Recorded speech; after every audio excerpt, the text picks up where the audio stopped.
Hello and welcome. Today we are here with Senator Julian. We're going to do a legislative update for March 12th, 2024. Julian, welcome. Hi, Helen. Good to be with you again. You too. So what is new at the State House? We've got quite a bit going on. So we have 2-year legislative sessions here in Massachusetts. We have a full-time legislature, and we're now in the second year. We've got about 4.5 months until we have a self-imposed deadline of July 31st to get significant legislation done at the end of the 2-year session. So we've gotten there's a few things we've gotten done, and I can talk about those, Sure. Especially pretty historic $1 billion tax relief package. A housing bond bill that Governor Healy has really put on the table, putting housing, which is so important to people Right. here on the Mid-Cape and across the Cape and Islands. Housing. Some of our work that we're trying to do also related to wastewater, some other public health legislation that I'm involved in, and then of course the FY25 budget. That debate's going to be taken up, quite soon. Right. So lots that are going on. In the first year of the session, probably the biggest, the most substantial piece that we put forward and passed, the governor signed into law, was a historic $1 billion tax relief package. It's the largest tax relief package in anyone's memory. This is going to mean when working families go and file their taxes this year, they should see about an additional $1,000 back in their taxes. Increasing the child and dependent tax credit, increasing the earned income tax credit, providing help to seniors. We double the senior citizen circuit breaker, right, allowing qualifying older adults to get an exemption from their property taxes. We even raised the threshold in the estate tax. We doubled the threshold from $1 million to $2 million. So lots of really sort of good sort of stuff there. In that package, I focused on a few sort of pieces that really have relevance, to Cape Codders. One, the cost of wastewater and really repairing our impaired environment, right? From the way Cape Cod was sort of built in the last several decades, right, has all been this suburban style development with septic systems or worse, historic cesspools. This has been an ecological disaster. Right. 90% of estuaries and embayments on Cape Cod are impaired, which is impaired by nitrogen, which is not only sort of disgusting, but also the product, right, we're selling in the global marketplace, right? We're saying, hey, come visit our beautiful, pristine beaches and marine environment. It's not that pristine. And so we've been doing a whole host of work around wastewater infrastructure, bringing more resources to towns and to homeowners to get this done. A big part of this several years ago was establishing the Cape Cod and Islands Water Protection Fund, which to date has already generated $82 million in other people's money through a room occupancy surcharge to fund wastewater, right? The town of Yarmouth getting $12 million out of this for their first round of the sewer. It's a big deal. Harwich also benefiting Chatham. Orleans certainly is really taking advantage of this and more. But back to the tax relief package, I led an effort in the Senate to triple the tax credit for the Title V. There's a current existing tax credit for upgrades to a Title V septic system, and that is tripled to $18,000. That's fantastic. Over 4 years. It's fantastic, and it really, I think, is going to help homeowners who need to upgrade. Maybe you're not on a planned sewer line. Maybe part of your solution is going to be upgrading your Title V septic system. Maybe you're going to add one of these new alternative features that help reduce nitrogen. So that's there. And actually in the governor's budget, the governor proposes including that if you're in a nitrogen sensitive area, like we are here on Cape Cod, that you can tap into the tax credit for a sewer hookup. So that's something we're going to be working to get. That's fantastic. But the tax package, right, the septic piece, big, wonky stuff, but big deal for us here. The other provision, we've really been trying to find ways to continue to incentivize landlords who are renting year-round to continue doing so, right? The market here so incentivizes homeowners and landlords to rent by the night in the summer. I think Provincetown did a study in 36 nights is what you would make in a whole year renting just by renting nightly for 36 nights, right? So the incentive is so to do short-term rentals. So what we did in the tax package, I led this effort with Senator Lydia Edwards, was establish a good landlord property tax exemption. So towns that opt into this can provide a property tax exemption to landlords who rent year-round at affordable rates to people who make up to 200% area median income. So look, that's not going to kind of close the gap, the difference, but it's going to help. It's going to help, provide a thank you to landlords who are renting year-round. We want to retain those in our housing market. So that's what we got done at the end of last year. Before Thanksgiving, this tax package, really is making a difference in a myriad of ways. Yes, for working families. Yes, for vulnerable older adults. And then especially on the septic tax credit, and then the good landlord provision. No, the landlord provision sounds fantastic. We all know somebody who's looking for housing on the Cape, and it's, the rents aren't there, and the houses are expensive, and the wages don't always match what you can afford in a mortgage, especially if you're a single parent or, a couple who's, working retail. You might not be able to afford your own home, and it makes it harder to afford rent if you're competing for space that is going to short-term rentals. Well, and increasingly, right, we have this out-of-whack real estate market that's really geared towards, it's a luxury market, right? It's a second, third, fourth homeowner. And it's not just a challenge now for people who make below area median income, especially in the extremities of the region, right? On Nantucket, on Martha's Vineyard, on the Outer Cape where I live. To afford the median home price in Truro, my hometown, a household has to make $400,000 a year to afford the mortgage for a median home. That's $400,000 a year. I don't make $400,000 a year, right? I'm a renter. I don't own. I mean, for me to be able to afford a home in my, hometown, right? I need a boyfriend or a husband, really, right? Who makes quite a bit of money, right? A lot of money to be able to afford that. I say that a bit in jest, but it's really real, right? And if someone like me, who makes perfectly good money, who's spent my life here. Certainly, I'm a pretty connected, privileged person. If I can't afford housing here on Cape Cod, it just speaks to the level of a crisis that we have here. And I think we really need to change course. We need to build more housing. We need to preserve housing. I think we need to really reject, some of the naysayers in our community who are pushing back on it. I do not speak to anyone who is in a position of responsibility running an organization, whether it's a nonprofit or a healthcare provider or a local market or a restaurant, anyone in the business of making things happen here in Cape Cod, a town manager, in our schools, right? Our fire chiefs, all of them struggling to find workforce. The first question when you're hiring someone in Cape Cod, right, is do you have a place to live? I mean, you know this, Helen. You're a recent transplant. I don't know how you did it. I lucked out, but when I searched to fill positions here, I have a number of people who apply from upstate New York, Pennsylvania, all across the country, and I say, oh, well, do you know somebody on the Cape that you can get housing? Because I don't have enough. I didn't buy a farmhouse. I don't have spare rooms. And they say, oh no, my friend lives in Chelmsford. I'll just commute. And I'm like, no. Well, that commuting piece, the Cape Cod the Cape Cod Chamber, did a study a year or so ago. 48% of our workforce is commuting over the bridges every day, and that may work on the Upper Cape. It may work in parts of the Mid Cape, but it certainly doesn't work for the Lower Cape and the Outer Cape. No. And what does this say about our the viability of our year-round community? And also particularly, we've got a really vulnerable population.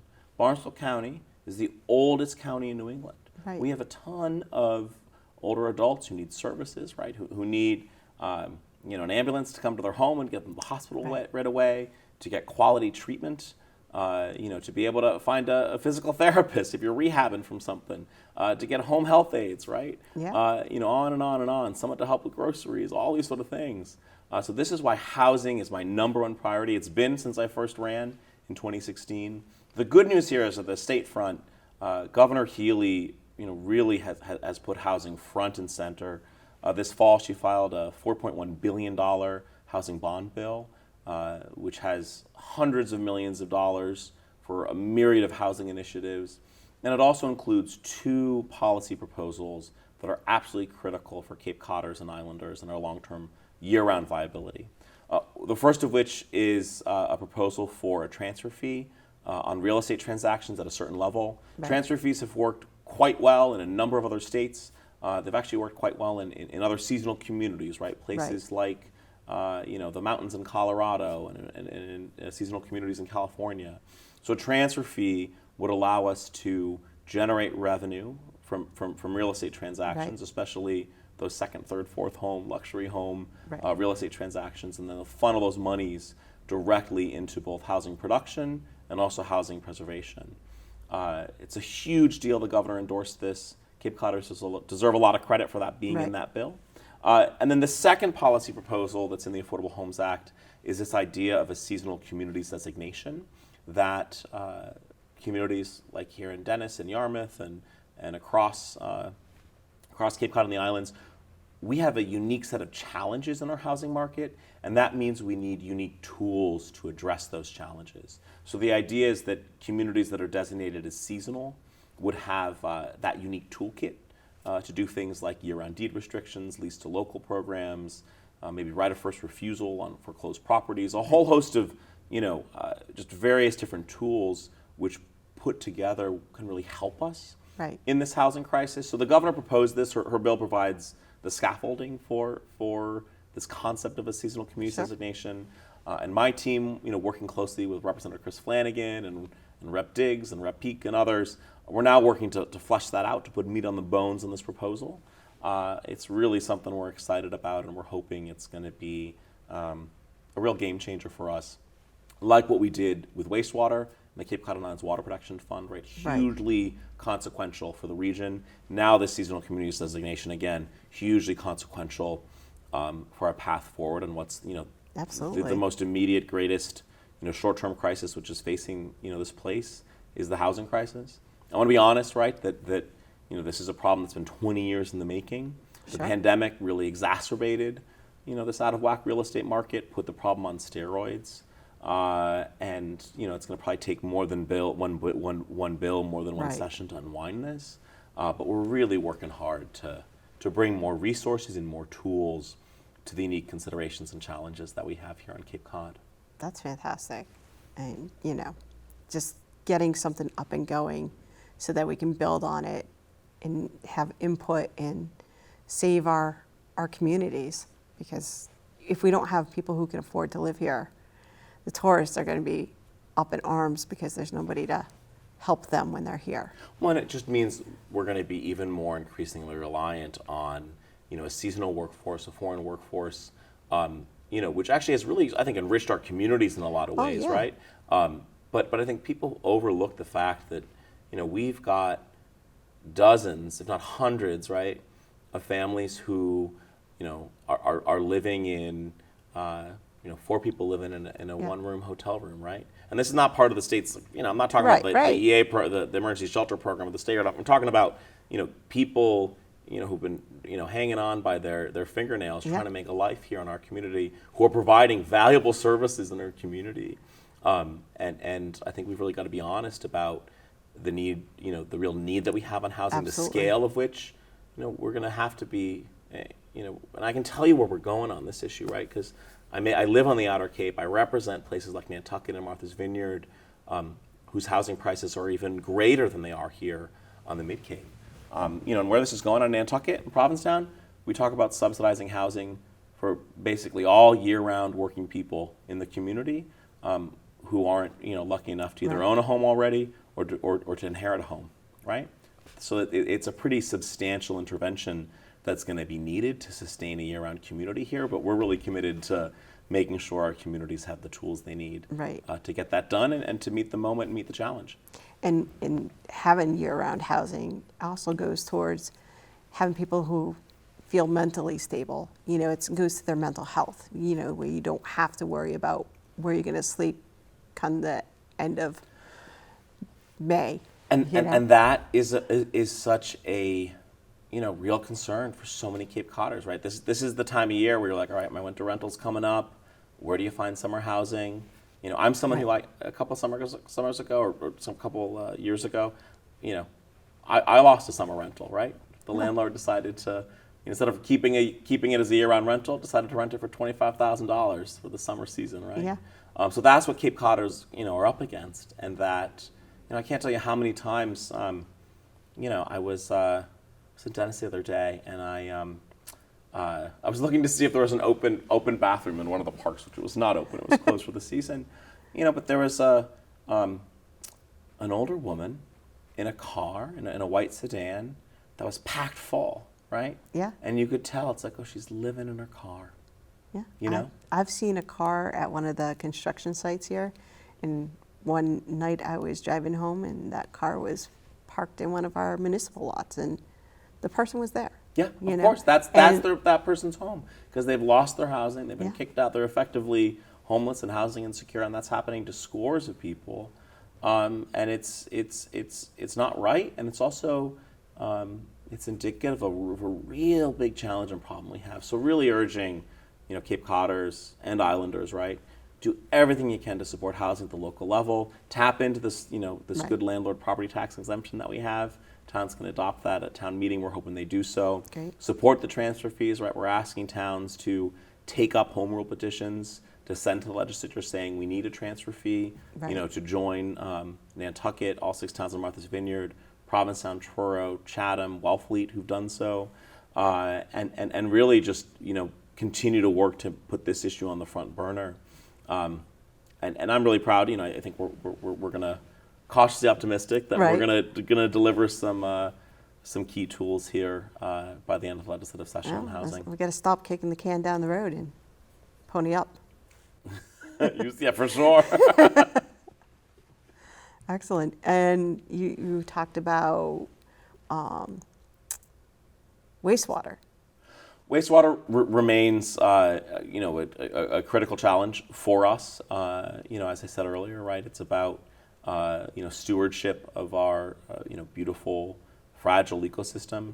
Wastewater actually is also how you can more responsibly have housing. So actually, the Right. way we've sort of built, if you look at Cape Cod, how Cape Cod was sort of built, post-contact, right? Right. 18th century, 19th century.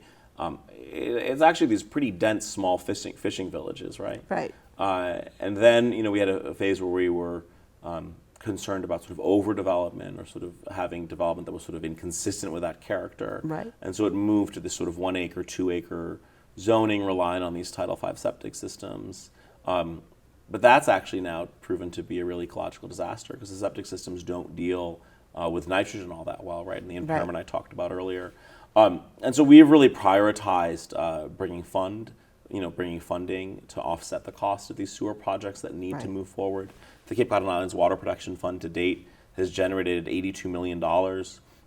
This is other people's money, right? This is what's paid Right. when you rent a hotel or motel room or rent an Airbnb. That 2.75% surcharge is going into a pot of money, a pooled resource that towns are able to draw from.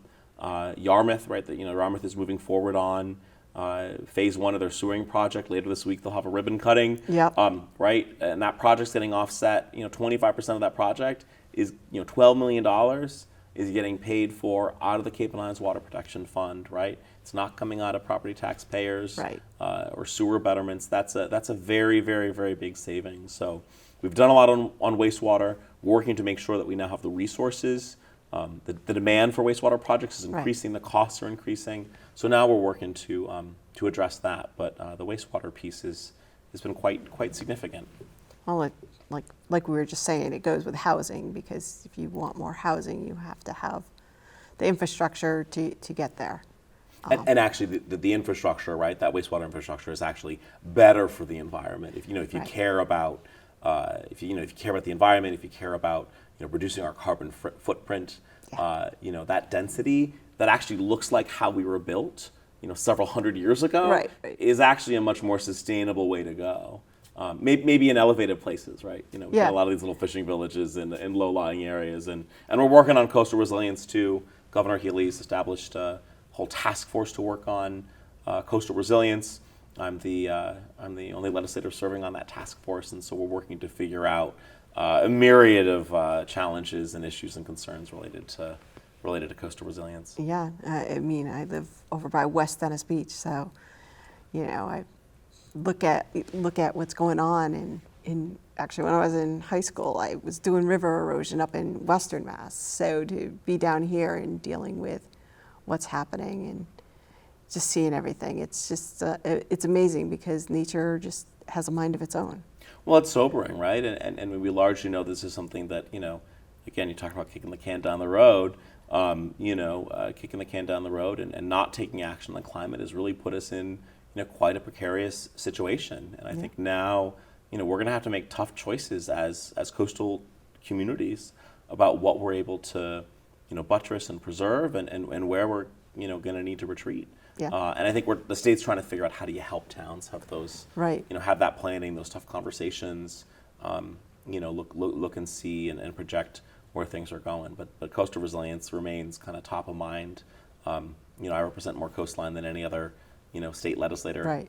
in Massachusetts. So we're really working hard on that issue.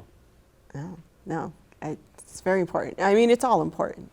But it's bringing awareness to it, I think, is another key issue is, for so long, what's happening here on Cape has, quiet because everybody hears Boston, everybody hears Newton, right? But, Cape, they just think, oh, we're nice and we're quaint. But we have issues that are just as important as the rest of the state. And it's great that someone like you can come in here and have a conversation with me so that the people here on the Cape can actually hear what's going on instead of, relying on the Boston channels or Rhode Island channels to report on it. Yeah, and we work really hard to make the case, along with my colleagues, and I have fantastic colleagues in this legislative delegation, Chris Flanagan and Sarah Peak and Kip Diggs and Dylan Fernandez, and others, Senator Moran, but really making the case that, Cape Cod and the Islands has unique needs, right. that we are, look, many of my colleagues know and love this place, but know it for what it is, right, in those busy few right. weeks in July and August. But, that we have real need here. We have people who are really living on the edge. We need special tools to address challenges like housing and wastewater, that we need assistance in coastal resilience. And we try to make that case every day, and I think we've had some level of success. But then getting involved in a myriad of other, kind of more parochial needs and issues. I was right. talking earlier this day. Chris Flanagan and I are working on trying to get the state to help the town of Yarmouth, either renovate or build a new ME small school, which is this wonderful, little elementary school. Yeah. But I think it was built, gosh, I don't know, in the 1950s or 60s. I've toured the school a few times. Right. It's clearly in need of an upgrade, and the town really, this really deserves to be supported by the right. Massachusetts School Building Authority. So we're going to make the case there. Dennis is doing a lot of work to try to complete their wastewater planning and making sure that the state is responsive to their concerns and questions and needs. So it's just a myriad of things we're working on. Yeah. So what do you think is going to come to the top in the next 4 months? So housing is absolutely going to happen. This housing bond bill is a really big deal. I've also been working on legislation to address PFAS. PFAS, per and polyfluoroalkyl substances. Right. These are these forever chemicals that really have become kind of quite ubiquitous in our environment. They're actually, quite ubiquitous.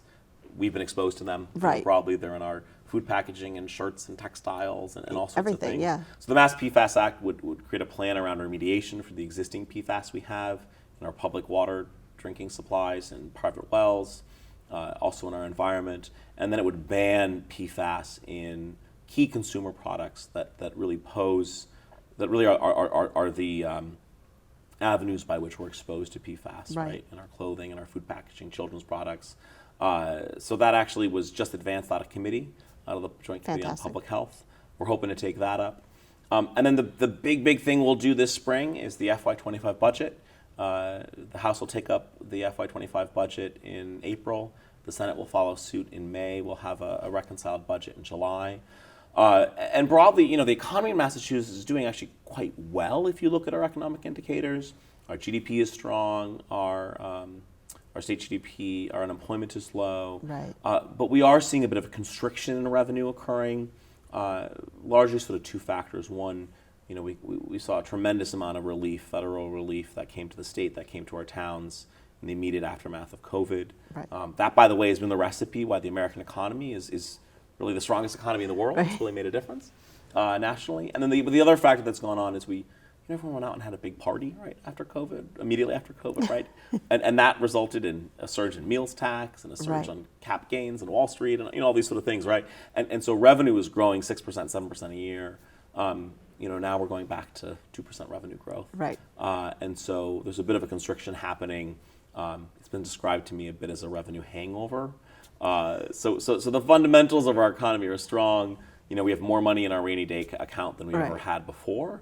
Which really helps with our bond rating and other criteria. But I think it's going to be a tougher, slimmer budget than we've had in the past. But that's what we're gearing up for at the end of the session, and really looking forward to delivering on housing, continuing to work on wastewater, making sure that we're working towards coastal resilience, our climate, and then a myriad of other health and safety, Right. public health areas where I have a lot of expertise and try to work hard on. Excellent. Well, that's all the time we have for today, but I'd like to get you back in here. We were talking earlier, Yes. I can't believe it's been this long since I've been in, so please Yes. have me in. Let's do it So every other let's- month or something. Yeah, let's have you come back in Yeah. maybe in May. And Great, let's do it. You We'll give you know. a budget update. yeah, we'll see how red your eyes are from staying up late reading numbers. But yeah, I'd love to have you back because I think it's really important to the community to know what's going on up in Boston. And I want to thank you for coming in and sharing Thanks your for time having today. me, of course. Thank you. And that concludes today's legislative update with Julian Sear. Tune in next time and see who I have in the table. Thank you.